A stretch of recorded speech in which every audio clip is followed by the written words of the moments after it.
warahmatullahi wabarakatuh. Kami dari kelompok 7 terdiri saya Dina Marisa Fitri, Nadia Zahra, Rifka Aulia Sesebila, dan Gendis Adriani Azahra. Di sini kami ingin mempresentasikan tentang etos kerja sebagai wujud amal soleh. Pertama-tama yang akan saya jelaskan adalah etos kerja menurut Islam yang dilatar belakangi dengan etos kerja dalam Islam bertujuan untuk menciptakan manusia yang mempunyai semangat kerja tinggi untuk meraih sebuah kesuksesan. Jadi, kerja tidak hanya sekedar untuk memenuhi kebutuhan dia sendiri, melainkan juga sebagai pengabdian kepada Allah Subhanahu wa taala. Sehingga dalam Islam semangat kerja itu hanya untuk meraih sebuah tidak hanya untuk meraih sebuah kesuksesan, tapi juga meraih sebuah amal soleh dan ridho kepada Allah Subhanahu wa taala. Penjelasannya adalah dalam Kamus Besar Bahasa Indonesia, etos adalah sebuah pandangan hidup yang khas dari suatu golongan sosial atau yaitu kerja merupakan sesuatu yang dikeluarkan oleh seorang sebagai profesi sengaja dilakukan untuk mendapatkan penghasilan. Jadi pengertian etos kerja adalah semangat kerja yang menjadi ciri khas dan keyakinan seseorang atau suatu kelompok. Etos dibentuk oleh sebagai kebiasaan, pengaruh budaya, serta sistem nilai yang diyakininya. Etos kerja menurut Islam didefinisikan sebagai sikap kepribadian yang melahirkan keyakinan yang mendalam bahwa bekerja itu bukan saja untuk memulihkan dirinya atau menampakkan kemanusiaannya, melainkan juga sebagai suatu menginvestasikan diri amal soleh. Sehingga bekerja yang didasarkan pada prinsip-prinsip iman bukan saja menunjukkan fitrahnya sebagai seorang muslim, atau melainkan sekaligus meninggikan martabat dirinya sebagai hamba Allah yang didera kerinduan untuk menjadikan dirinya sebagai sosok yang dapat dipercaya, menampilkan dirinya sebagai manusia yang amanah, atau menunjukkan sikap pengabdiannya kepada Allah Subhanahu wa taala. Sebagaimana firman Allah yaitu, "Dan tidak aku menciptakan jin atau manusia melainkan supaya mereka menyembahku." Az-Zariyat ayat 56. Seorang muslim yang memiliki etos kerja adalah mereka yang selalu obsesi atau ingin berbuat sesuatu yang penuh sebuah manfaat, yang pekerjaannya merupakan bagian dari amanah dan kejujuran dari Allah Subhanahu wa taala. Yang membedakan semangat kerja dalam Islam adalah kaitannya dengan nilai serta cara untuk meraih sebuah tujuan itu sendiri. Bagi seorang muslim, bekerja merupakan kewajiban yang hakiki dalam rangka menggapai sebuah ridha Allah atau sebagai amal soleh selama di duniawi yang mengikuti sebuah prinsip dan ciri-ciri etos kerja dalam Islam itu sendiri. Cukup sekian, selanjutnya oleh Nadia Zahra. Assalamualaikum warahmatullahi wabarakatuh. Nama saya Nadia Zahra. Saya akan mempresentasikan mengenai kewirausahaan dan kemandirian dalam Islam. Yang pertama, ada pengertian kewirausahaan dalam Islam. Islam memang tidak memberikan penjelasan secara eksplisit terkait konsep tentang kewirausahaan ini. Namun, di antara keduanya mempunyai kaitan yang cukup erat. Dalam Islam digunakan istilah kerja keras, kemandirian, dan tidak cengeng. Setidaknya terdapat beberapa ayat Al-Quran maupun hadis yang dapat menjadi rujukan pesan tentang semangat kerja keras dan kemandirian ini.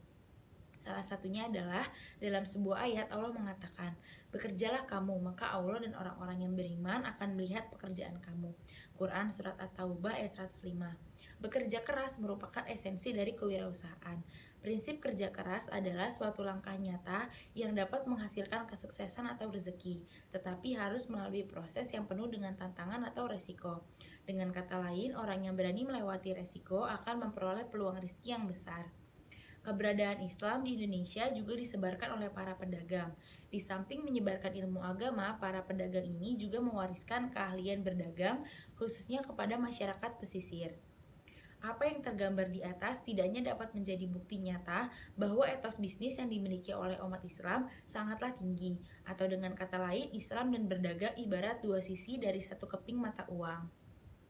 Sifat yang harus dimiliki oleh seorang wirausaha yang sesuai dengan ajaran agama Islam adalah sifat takwa, tawakal, zikir, dan syukur, jujur, niat suci dan ibadah, azam dan bangun lebih pagi, toleransi, berzakat dan berinfak, dan yang terakhir silaturahmi. Lalu yang kedua ada kemandirian dalam perspektif Islam. Rasulullah SAW adalah sosok pribadi mandiri. Beliau lahir dalam keadaan yatim dan tidak lama sesudahnya beliau menjadi yatim piatu. Namun Rasulullah memiliki tekad yang kuat untuk hidup mandiri dan tidak menjadi beban bagi orang lain. Keuntungan menjadi manusia yang mandiri adalah ia akan memiliki wibawa. Orang-orang yang mandiri cenderung lebih tenang dan lebih tentram dalam menghadapi hidup ini. Selain ia siap mengarungi, ia juga memiliki mental yang mantap. Kemandirian yang diajarkan Rasulullah tiada lain bertujuan untuk membentuk pribadi-pribadi muslim menjadi pribadi yang kreatif, mau berusaha dengan maksimal, pantang menyerah, dan pantang menjadi beban orang lain, mampu mengembangkan diri, dan gemar bersedekah dengan harta yang didapatkannya. Dari paparan di atas dapat disimpulkan bahwa kemandirian dalam perspektif Islam yaitu bahwa manusia yang mandiri dalam Islam itu bisa disebut balik. Artinya seseorang yang sudah menginjak usia balik maka ia sudah mempunyai kewajiban untuk menjalankan semua perintah dan menjauhi larangan Allah Subhanahu wa taala. Balik berarti sudah menanggung dosanya sendiri dan harus mengerti mana yang baik dan yang buruk. Sekian dari saya. Presentasi selanjutnya akan dilanjutkan oleh Rifka Aulia Salsabila. Assalamualaikum warahmatullahi wabarakatuh. Saya Rifka Aulia Salsabila. Saya akan melanjutkan presentasi dari Nadia Azahra yang berjudul Etos Kerja Islami dalam Lingkungan Pendidikan, Keluarga, dan Pekerjaan. Yang pertama, lingkungan keluarga. Saat di rumah, satu keluarga memiliki etos kerja. Selalu ada peran dalam satu kelompok, dan keluarga adalah dasar dari pendidikan tersebut. Saat ayah menjadi kepala rumah tangga, ia menafkahi seluruh anggota dan pemimpin dari keluarga tersebut. Jika ada masalah, ayahlah yang menangani atau menjadi hakim. Sedangkan ibu adalah orang yang selalu membantu di dalam keluarga itu. Tanpa ibu, keluarga tersebut tidak berjalan, dan anak-anak pun mempunyai tugasnya untuk membanggakan kedua orang tua, memiliki akhlak yang mulia, dan membuat orang tua tersenyum. Dan yang kedua adalah pendidikan Islam. Istilah pendidikan Islam dan pendidikan agama Islam. Pendidikan Islam adalah segala usaha untuk memelihara dan mengembangkan fitrah manusia, serta sumber daya insani yang ada padanya, menuju terbentuknya manusia seutuhnya, insan kami, sesuai dengan norma Islam. Sedangkan pendidikan keislaman atau pendidikan agama Islam, yakni upaya pendidikan agama Islam atau ajaran Islam dan nilai-nilainya, agar menjadi jiwa, motivasi, bahkan dapat dikatakan a way of life. Yang ketiga adalah pekerjaan. Ciri-ciri yang mempunyai dan menghayati etos kerja akan tampak dalam sikap dan tingkah lakunya yang dilandasi pada suatu keyakinan yang sangat mendalam, bahwa bekerja itu ibadah dan berprestasi itu indah. Di bawah ini beberapa cara ciri etos kerja seorang muslim, yakni 1. Pemanfaatan waktu. 2. Hidup berhemat dan efisien. 3. Ikhlas. 4. Memiliki kejujuran. 5. Memiliki komitmen. 6. Istiqomah atau kuat pendiriannya. 7. Berdisiplin. 8. Konsekuen. Ke-9. Memiliki sikap percaya diri. 10. Kreatif. 11. Bertanggung jawab. 12. Mereka bahagia karena melayani atau menolong, atau saling tolong menolong. Terima kasih, dan presentasinya akan dilanjutkan oleh Gendis Ardiani. Wassalamualaikum warahmatullahi wabarakatuh. Assalamualaikum warahmatullahi wabarakatuh. Saya Gendis Ardiani Azahra. Saya akan mempresentasikan mengenai titik temu antara amal soleh dan profesionalitas. Dalam ajaran Islam, beramal dengan semangat penuh pengabdian yang tulus untuk mencapai keridhaan Allah dan meningkatkan kesejahteraan hidup umat adalah fungsi manusia sebagai khalifatullah fi al-ard. Dalam beramal, Zakat misalnya bisa dimanfaatkan hasilnya untuk keperluan yang bersifat konsumtif untuk mencukupi kebutuhan pokok hidupnya, seperti menyantuni anak yatim, janda, orang yang sudah lanjut usia, cacat fisik, mental, dan sebagainya. Nurholis Majid berpendapat bahwa etos kerja dalam Islam adalah hasil suatu kepercayaan seorang muslim bahwa bekerja mempunyai kaitan dengan tujuan hidupnya, yaitu memperoleh pekerjaan Allah Subhanahu wa taala. Pada dasarnya, Islam adalah agama amal atau kerja praktis yang intinya bahwa hamba mendekati dan berusaha memperoleh ridho Allah melalui kerja atau amal soleh dengan memurnikan sikap penyembahan hanya kepadanya.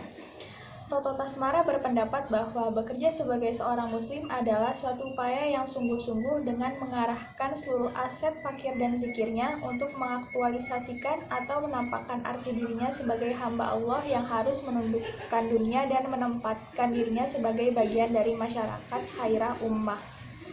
Dengan kata lain, dikatakan bahwa dengan bekerja manusia itu memanusiakan dirinya. Islam sangat mendorong agar seorang muslim menumbuhkan sikap profesional secara aspek kehidupan, baik yang berorientasi duniawi maupun ukhrawi. Profesional diartikan melakukan suatu pekerjaan dengan kualitas terbaik dengan mutu produktivitas yang tinggi. Profesionalisme dalam Islam dicirikan oleh 3 hal. Yang pertama, kafa'ah diperoleh melalui pendidikan, pelatihan, dan pengalaman. Seorang muslim selalu termotivasi untuk memperbaiki hasil pekerjaannya, maka kafa'ah menjadi keharusan bagi setiap muslim. 2. Himmatul amal atau etos kerja yang tinggi diraih dengan jalan menjadikan motivasi ibadah sebagai pendorong utama penghargaan dan hukuman. Ketiga, amanah atau sifat terpercaya dan bertanggung jawab diperoleh dengan menjadikan tauhid sebagai unsur pendorong dan pengontrol utama tingkah laku.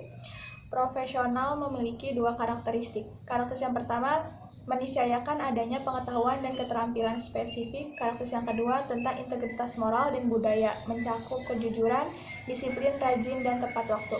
Berikut ciri-ciri penting dalam Al-Quran dan hadis yang menyuruh bekerja secara profesional.